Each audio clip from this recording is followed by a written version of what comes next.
کلمه حر رو داریم.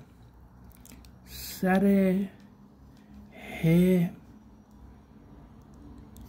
اینجوری میزنیم و با نوک قلم هدایت میکنیم سر ه رو با شیب به طرف پایین.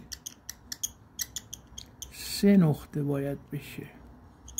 1 2 3.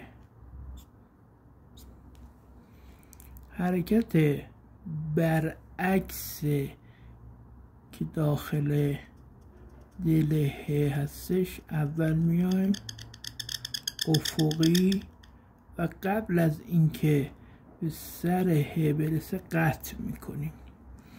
تو دلش سر را رو به اندازه یه عرض قلم میایم بیرون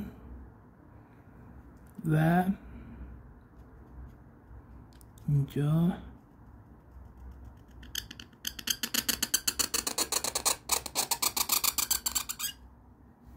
میزنیم. حرکت نواقص رو میزنیم. اینجا یه نقطه داخل ر، یه عرض قلم هم اینجا هستش.